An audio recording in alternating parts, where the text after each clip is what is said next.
ప్రభువైన యేసుక్రీస్తు నామములో మీ అందరికీ నా హృదయపూర్వకమైన వందనాలు. దేవుడి దినమంతా మీకు తోడై ఉండి మిమ్మల్ని ఆశీర్వదించి దీవించి కాపాడునుగాక. పరిశుద్ధ గ్రంథంలో నుండి ఇర్మియా ప్రవచన గ్రంథం 29వ అధ్యాయం 12వ వాక్యాన్ని నేను చదువుతూ ఉన్నాను. మీ పరిశుద్ధ గ్రంథమైన బైబిల్ తెరిచి చూడండి. మీరు నాకు మొరపెట్టుదురే అని, మీరు నాకు ప్రార్థన చేయుచు వత్తురే అని నేను మీ మనవి ఆలకింతును. దేవుని పేరు పెట్టబడిన ప్రజలకి దేవుడు ఓ చక్కని శ్రేష్టమైన మాట చెప్తున్నారు.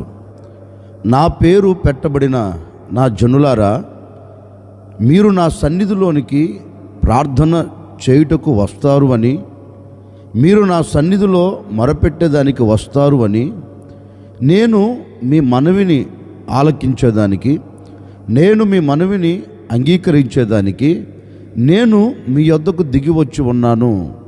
మీరు ఏదైతే నాతో చెప్పబోతున్నారో, మీరు ఏదైతే నాతో చెప్పాలి అనుకున్నారో ప్రతి మనవిని నేను ఆలకించి, మీరు కోరుకున్నట్లుగా, మీరు అడిగినట్లుగా నేను మీ ఎడల జరిగించబోతున్నాను అని తన జనులైన వారితో దేవుడు ఈ మాట చెప్తున్నారండి. దేవుడు ఈ మాట వారితో చెప్పేదానికి ప్రబలమైన కారణం ఏంటి అంటే, దేవుని పేరు పెట్టబడిన ప్రజలు కష్టకాలములో ఉన్నారు. దేవుని పేరు పెట్టబడిన ప్రజలు కన్నీళ్ళ మధ్యలో నిలిచిపోయారు. దేవుని పేరు పెట్టబడిన ప్రజలు ఇరుకులు, ఇబ్బందులు, ఇక్కట్ల మధ్యలో నలపబడుతున్నప్పుడు వారు దేవుని సన్నిధిలోనికి వచ్చి దేవుని పాదాలు పట్టుకొని ఈ విధంగా మొరపెట్టడం ప్రారంభించారండి.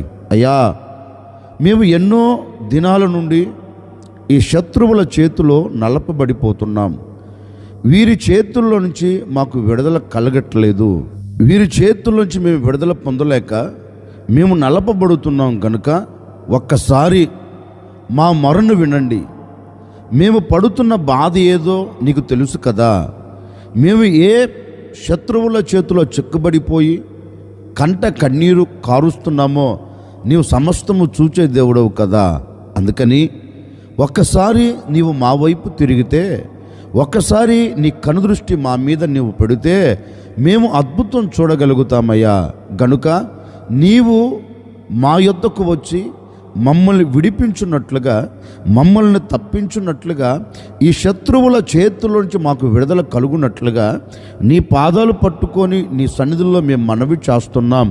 మా మనవిని మీరు ఆలకించండి అంటూ దేవుని పేరు పెట్టబడిన ప్రజలు దేవుని సన్నిధిలోనికి వచ్చి వారి మనస్సులో ఉన్న బాధను, వారి హృదయాన్ని తొలిచి పడవేస్తున్న ఆ వేదనను దేవుని సన్నిధిలోనికి వచ్చి మనస్సు విప్పి మనసారా ప్రభుకు అప్పగిస్తున్నారండి.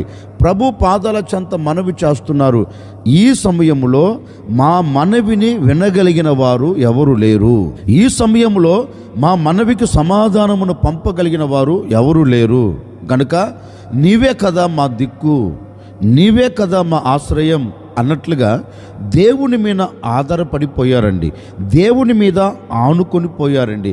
ఇక నీవు తప్ప మాకు సహాయము చేయగలిగిన వాడు, నీవు తప్ప మమ్మల్ని విడిపించగలిగిన వారు ఎవరు లేరు అని దేవుని మీద ఆధారపడితే, ఇప్పుడు ఆ దేవుడు వారి బాధను చూచి, ఆ దేవుడు వారి కలుగుతున్న కష్టమును చూచి, వారి హృదయ వేదనను చూచి వారితో ఒక శ్రేష్టమైన మాట చెప్తున్నారు. నా యొద్దకు వచ్చి నా పాదాలు పట్టుకొని నా సన్నిధిలో మీరు మనవి చేస్తున్నారు గనుక, నా సన్నిధిలో చేరి మీరు మొరపెడుతున్నారు గనుక నిశ్చయముగా మీరు ఏ మనవైతే చేస్తున్నారో, ఏ మనవైతే మీరు కోరుకుంటున్నారో మీ మనవిని నెరవేర్చేదానికి, మీరు కోరుకున్న ఈవులు నేను ఇచ్చేదానికి, మీరు కోరుకున్నట్లుగా నేను మిమ్మల్ని విడిపించేదానికి నేను మీ మనవిని ఆలకించబోతూ ఉన్నాను. నిశ్చయముగా చేసి ముగించబోతున్నాను. మీరు ధైర్యముగా ఉండండి అని హామీ ఇచ్చాడండి వారికి. ఎవరికి?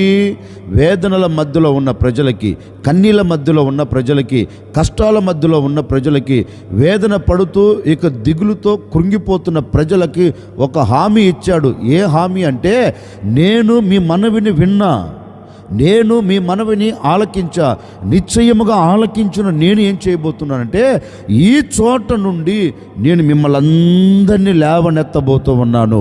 ఈ చోట నుండి నేను మిమ్మల్ని విడిపించబోతూ ఉన్నాను. ఈ కన్యల మధ్యలో నుంచి నేను మీకు విడుదల కలగ చేయబోతున్నాను గనక ధైర్యము తెచ్చుకోండి. వారి మనవిని ఆలకించి వాడితో చెప్తున్నారు, ధైర్యం తెచ్చుకోండి, నేను మీ మనవిని ఆలకించాను గనక ఈ స్థలములో నుండి నేను మిమ్మల్ని తీసుకొని వెళ్ళిపోతున్నాను. మీరు కోరుకున్న ఆ ప్రాంతంలోనికి తీసుకొని వెళ్ళి నేను మిమ్మల్ని నిలబెడతాను అని మాట ఇచ్చిన దేవుడు, వారి మనవిని ఆలకించిన దేవుడు వారి బాధల మధ్యలో నుంచి వారిని విడిపించి వారు కోరుకున్న స్థలానికి తీసుకొని వెళ్ళారండి. ఈ ఉదయకాల సమయంలో నేను కూడా మీతో చెప్పాలి అనుకున్న నా దేవుని మాట ఏంటంటే, గడిచిన దినాలు ఎక్కడ నీవు పట్టబడిపోయావో, ఎక్కడ నీవు చెక్కబడిపోయావో, ఎక్కడ నీవు కృంగిపోతూ వచ్చావో, విడిపించబడలేక తప్పించబడలేక కలవరాల మధ్యలో నీవు అలాగ కొట్టుకొని వెళుతూ నిస్సాయ స్థితిలో గొప్పగా కొలచబడిపోయావేమో నాకు తెలియదండి. ఈ ఉదయకాల సమయంలో నా ప్రభు నీతో చెప్పకనే చెబుతూ ఉన్నారు, నిశ్చయముగా ఈరోజు ఈ ఉదయకాల సమయంలో ప్రభు సన్నిధిలో చేరి మీరు దేవునికి మొరపెట్టగలిగితే, ఏ విషయములో మీరు మొరపెట్టేదానికి పూనుకొనినా, ఏ విషయములో మీరు మనవి చేసుకునేదానికి నీ మనసును నిలుపుకొనినా, దేని నిమిత్తం నీవు ఏ విషయములో మనవి చేసుకోవాలి అనుకొని ఈ ఉదయకాల సమయంలో నా దేవుని పాదాలు నువ్వు పట్టుకోబోతున్నావో, ఆ విషయములో నా దేవుడు మీ మనవులన్నీ ఆలకించబోతూ ఉన్నాడు, మీ మనవులన్నీ అంగీకరించబోతూ ఉన్నాడు. నిశ్చయముగా మీరు ఏది కోరుకునినా, నిశ్చయముగా మీరు ఏది ఆశించినా, నిశ్చయముగా మీ మనసులో మీరు ఏది తలంచినా మీ మనవులన్నీ నా దేవుడు ఆలకించునుగాక, మీ మనవులన్నీ నా ప్రభు మీకు దయచేయునుగాక. ఈ ఉదయకాల సమయంలో నా ప్రభు మీ ఎడల నిశ్చయముగా మీరు కోరుకున్నవి నా దేవుడు మీ చేతులకిచ్చి ఈ దినమంతా సంతోషకరంగా మిమ్మల్ని సాగనంపునుగాక, ఈ దినమంతా ఆనందకరంగా మీరు సాగి వెళ్ళుదురుగాక.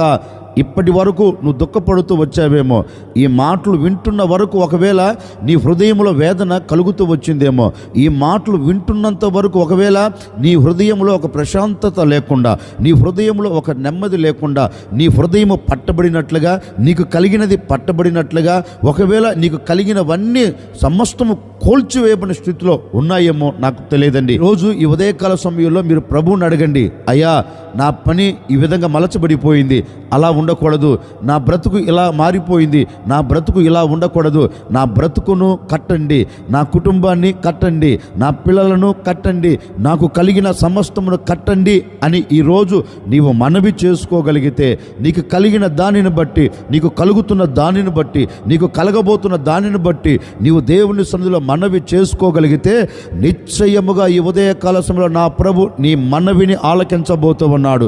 నీ మనవిని ఆలకించిన దేవుడు తప్పక నీవు కోరుకున్నది ఈ దినమే నా దేవుడు నీ చేతులకు అప్పగించబోతూ ఉన్నారు. ఈ దినమే నీవు దానిని చూడబోతూ ఉన్నావు, ఈ దినమే నువ్వు దాన్ని అనుభవించబోతూ ఉన్నావు.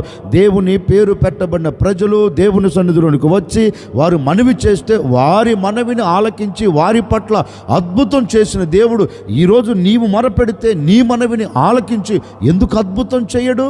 ఓ సేవకుడిగా మనసారా నేను కోరుకుంటున్నానండి, ఈరోజు ఏదైతే నీవు కోరుకుంటున్నావో అక్షరాలుగా దేవుడు నీకు దయచేయునుగాక.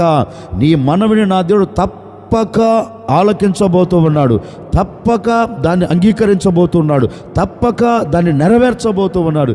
ఈ దినం నీ మనవిని నా దేవుడు ఆలకించి నీ పట్ల అద్భుతమైన కార్యము జరిగించునుగాక.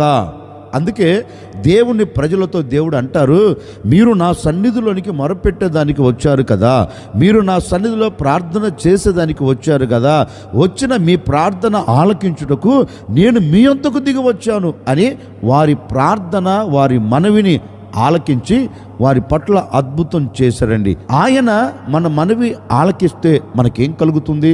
ఒకరోజు ఓ భక్తుడు దేవుని సన్నిధిలోనికి వచ్చి దేవుని సన్నిధిలో ఇలాగో ప్రార్థన చేస్తున్నాడు. ఏమని ప్రార్థన చేస్తున్నాడు అంటే, తనకు కలుగుతున్న వేదనను బట్టి, తనకు కలుగుతున్న బాధను బట్టి దేవుని సన్నిధిలోనికి అతను వచ్చి దేవుని సన్నిధిలో ఒక చిన్న ప్రార్థన చేస్తున్నాడు.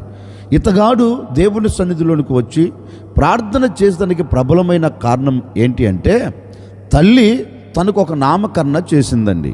ఇదిగో నేను నిన్ను వేదన పడి కంటిని గనుక ఇక మీదట నీ పేరు వేదన అని ఒక నామకరణ చేసి కన్న తల్లి కనులు మూసిందండి.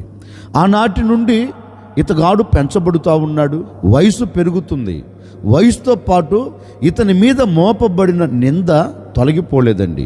ప్రతివారు అంటారు వేదన వేదన అని, ప్రతివారు అతన్ని పిలుస్తున్నారు. ఆ మాట విన్న ఈ వ్యక్తి హృదయం తొలిచి పడవేస్తుందండి. ఎందుకంటే అందరి పేర్లు బాగానే ఉన్నవి కదా, అందరి పేర్లు ఆనందాన్ని తీసుకుని వచ్చేటట్లుగానే ఉన్నవి కదా, ఎందుకు నన్ను వేదనని పిలుస్తున్నారు? నేను ఏ పాపము చేశాను, నేను ఏ తప్పిదము చేశాను అన్నట్లుగా తన మనసులో ఈ మాట నాటుకుపోయి ఈ మాటను బట్టి దేవుని దగ్గరికి వెళ్ళిపోయారండి. అంటే ఎవరి దగ్గరికి వెళ్ళినా ప్రయోజనం లేదు, ఎవరిని ఆశ్రయించినా ప్రయోజనం లేదు అనుకున్నాడేమో కాబోలు. అందుకని ఇతగాడు దేవుని సన్నిధిలోనికి వెళ్ళి దేవుని సన్నిధిలో ఒక చిన్న ప్రార్థన చేస్తున్నారు. అయ్యా, నాకు కలుగుతున్న ఈ వేదనను నువ్వు చూస్తున్నావు కదా, నేను పడుతున్న ఈ బాధను నువ్వు చూస్తున్నావు కదా, నేను ఇక ఈ బాధ పడలేను, నేను ఈ బాధను ఇక అనుభవించలేను గనుక నీవు నా పట్ల ఒక అద్భుతం జరిగించు, నా మీద మోపబడి ఉన్న ఈ వేదనను నీవు కొట్టివేయి, నా మీదకి వచ్చి పడుతున్న ఈ కీడులో నుంచి నువ్వు నన్ను తప్పించు, ఇక నేను ఈ కీడును చూడలేకపోతున్నాను, ఈ వేదనను అనుభవించలేకపోతున్నాను, ఒక్కసారి నా సరిహద్దులను విశాలపరిచి నన్ను ఆశీర్వదించు, నన్ను దీవెనకరంగా మలుచు. ఏ చోట నాకు వేదన కలుగుతుందో, ఏ చోట నాకు అవమానం కలుగుతుందో, ఏ చోట నేను కన్నీరు కారుస్తున్నానో, ఏ చోట నేను హీనంగా మలచబడి అందరి నోట నుండి నేను ఏ విధంగా అవమానపరచబడుతున్నానో నీకు తెలుసు కదా, ఆ చోట నుండి ఒకసారి నన్ను లేవనెత్తి నన్ను ఆశీర్వదించండి, ఈ ప్రాంతంలో ఈ ప్రజల మధ్య నన్ను దీవెనకరంగా మలచయ్యా, నా మీదికి నా జీవితంలో కీడు రాకుండా నన్ను తప్పించు అని దేవుని సన్నిధిలోనికి వెళ్ళి ఓ చిన్న ప్రార్థన చేశాడండి. పరిశుద్ధ గ్రంథం చెప్పకనే చెబుతుంది, ఇతగాడు దేవుని సన్నిధిలోనికి వెళ్ళి, ఎవరు? ఎబ్బేజు దేవుని సన్నిధిలోనికి వెళ్ళి దేవుని పాదాలు పట్టుకొని మొరపెడుతూ ఉండగా ఆకాశం మందున దేవుడు అతనితో అంటున్నాడు, ఎబ్బేజు, నీవు దేని నిమిత్తం అయితే మనవి చేస్తున్నావో, దేని నిమిత్తమైతే నా పాదాలు నువ్వు పట్టుకున్నావో, ఏది కావాలని నువ్వు కోరుకుంటున్నావో, ఏది కావాలని ఆరాటపడుతూ నా సన్నిధిలోనికి వచ్చి మనవి చేస్తున్నావో, నిశ్చయముగా నీవు నా సన్నిధిలో చేరి చేసిన ఈ మనవిని నేను నీకు దయచేయబోతూ ఉన్నాను. నిశ్చయముగా ఈ కార్యం నీ పట్ల నేను జరిగించబోతూ ఉన్నాను. నీవు కోరుకున్నది, నీవు నా సన్నిధిలో ప్రార్థన చేసిన ఆ ప్రార్థన నేను విన్నాను. నేను ఇప్పుడు ఏం చేయబోతున్నానంటే, నీవు చేసుకొనిన మనవికి నేను తప్పక కార్యమును నీకు దయచేయబోతున్నాను. ఏదైతే నువ్వు నా సన్నిధిలో మనవి చేసుకున్నావో దానిని నేను నీకు దయచేయబోతున్నాను అని దేవుడు తనకు దయచేశాడంటండి. దేవుడు తన ముంగిట నిలబెట్టాడు. ఈ ఉదయకాల సమయంలో నేను కూడా మీతో చెప్పాలనుకున్న మాట ఏంటంటే, ఒకవేళ ఎబ్బేజు పడిన వేదన నువ్వు పడుతున్నావేమో, ఎబ్బేజు పడుతున్న కన్నీరు నువ్వు పడుతూ వచ్చావేమో, ఒకవేళ ఎబ్బేజునకు కలిగిన అవమానం నీకు కలుగుతూ వచ్చిందేమో, ఎబ్బేజు చూస్తున్న ఆటుపోటులు అవంతరాలు ఒకవేళ నువ్వు చూస్తూ వచ్చావేమో, ఎబ్బేజు మీదికి వచ్చిన కీడు ఒకవేళ నీ మీదికి నీ కుటుంబం మీదికి వచ్చిందేమో, నాకు తెలియదండి. ఈ ఉదయకాల సమయంలో ఎబ్బేజు దేవుని సన్నిధిలో ప్రార్థించినట్లుగా, ఎబ్బేజు దేవుని సన్నిధిలో మనవి చేసినట్లుగా నీవు కూడా ఈ ఉదయకాల సమయంలో మనవి చేయగలిగితే, అయ్యా, నా కుటుంబం మీదికి కీడు రాకుండా, నా కుటుంబం మీదికి అపాయం రాకుండా, నా కుటుంబానికి అవమానం కలగకుండా, నా కుటుంబం వేదన మధ్యలో నిలబడకుండా, నా కుటుంబం నీ సన్నిధిలో ఆశీర్వాదకరంగా నిలబడినట్లుగా, నేను ఉండిన చోట ఆశీర్వాదకరంగా మలచబడినట్లుగా ఒక్కసారి నన్ను జ్ఞాపకం చేసుకో అని ఈ ఉదయకాల సమయంలో నీవు మనవి చేయగలిగితే, నా ప్రభు నీ మనవిని విని నీవు కోరుకున్నదే నా ప్రభు నీకు దయచేయబోతూ ఉన్నాడు. ఏం కోరుకుంటావు? ఒకవేళ నీకు కలుగుతున్న వేదన కావచ్చు, నీకు కలుగుతున్న ఆటుపోటులు కావచ్చు, నీకు కలుగుతున్న అవంతరాలు కావచ్చు, దేని నిమిత్తం నీవు మనవి చేస్తున్నా, దేని నిమిత్తం నువ్వు దేవుని పాదాలు పట్టుకొని మరపెడుతున్నా, నిశ్చయముగా నా ప్రభు నీవు కోరుకున్నది నీకు దయచేయబోతూ ఉన్నాడు. ఏ చోట అవమానపరచబడుతున్నావో అదే చోట నా దేవుడు నిన్ను గణపరచబోతూ ఉన్నాడు. ఏ చోట నీవు కీడును చూస్తూ వచ్చావో అదే చోట నీవు మేలును చూడబోతూ ఉన్నావు. ఏ చోట అపాయము నువ్వు చూస్తూ వచ్చావో అదే చోట ఆశీర్వాదానికి నీవు నాంది పలకబోతూ ఉన్నావు. ఇక మీదట ఈ దినమంతా ఎక్కడ ఎప్పుడు అపాయము రాకుండా, అవమానము కలగకుండా నా దేవుడు నీ అవమానమును కొట్టివేసి, నీ అపాయమును తీసివేసి, నీ ఉన్న చోటే నా దేవుడు నీకు ఆశీర్వాదాన్ని కలగ చేయబోతూ ఉన్నాడు. నా దేవుడు నీకు దీవెనను అనుగ్రహించబోతూ ఉన్నాడు. దీవెనకరమైన మార్గాల్లో నా ప్రభుని నడిపించబోతూ ఉన్నాడు. భయపడకు. ఈ ఉదయకాల సమయంలో నా ప్రభు పాదాలు పట్టుకొని నీవు అడగగలిగితే నిశ్చయముగా నా దేవుడు నీకు ఉన్న చోటే, నీవు ఉన్న చోటే నిన్ను గణపరచబోతూ ఉన్నాడు. నీ ఉన్న చోటే ఆశీర్వాదకరంగా నిలబెట్టబోతున్నాడు. నీ ఉన్న చోటే నీకు క్షేమం కలగబోతూ ఉంది. నీ ఉన్న చోటే రెట్టింపైన ఘనతనిచ్చి నా ప్రభుని నడిపించబోతూ ఉన్నాడు. ఈ దినమంతా నీవు ఏ విషయంలో మనవి చేసుకుంటున్నా నా ప్రభు నీ మనవులన్నీ ఆలకించి నీవు కోరుకున్న ప్రతిదీ నీకు దయచేయునుగాక. అందుకే ఎబ్బేజు గురించి పరిశుద్ధ గ్రంథం చెప్తుంది, దేవుడు అతడు చేసుకున్న మనవిని అతనికి దయచేసను. ఓ సేవకుడిగా నేను కూడా మనసారా కోరుకొని మిమ్మల్ని ఆశీర్వదిస్తున్నానండి. ఈ దినమున నీవు చేసుకుంటున్న మనవి నా ప్రభు నీకు దయచేయునుగాక, నా ప్రభు నీకు అనుగ్రహించునుగాక. నిశ్చయముగా ఏదైతే నీవు కోరుకుంటున్నావో ప్రతి దానిలో నీవు జయం చూచెదవుగాక. తలవంచున వచ్చిన ప్రార్థన. ఆశ్చర్యకరుడా మీకు స్తోత్రాలు చెల్లిస్తూ ఉన్నాం. గడిచిన దినాలన్నీ మీ సురక్షితమైన రెక్కల నీడలు మీరు దాచి కాపాడుతూ వచ్చారు. మరొక దినాన్ని దయా కిరీటంగా ధరింపచేశారు. అందును బట్టి మీకు స్తోత్రాలు చెల్లిస్తూ ఉన్నాం. నిజమే, మీరు నాకు మొరపెడుతారని, మీరు నాకు ప్రార్థన చేస్తారు అని, నేను మీ మనవిని ఆలకింతును అని మాట ఇచ్చి ఉన్నారు. నాయనా, ఈ ప్రజలు దేని నిమిత్తమైతే మొరపెడుతున్నారో, దేని నిమిత్తమైతే ప్రార్థిస్తున్నారో, ప్రతి మొర, ప్రతి ప్రార్థన, ప్రతి మనవిని మీరు ఆలకించినందుకై మీకు స్తోత్రము తండ్రి. మీరు మా మనవిని ఆలకిస్తే మా మీద మోపబడిన అవమానం, మమ్మల్ని అలుముకుంటున్న ప్రతి కీడులో నుండి మీరు మమ్మల్ని తప్పించి కొట్టివేసి ఆశీర్వదిస్తారని మాట ఇచ్చి ఉన్నారు.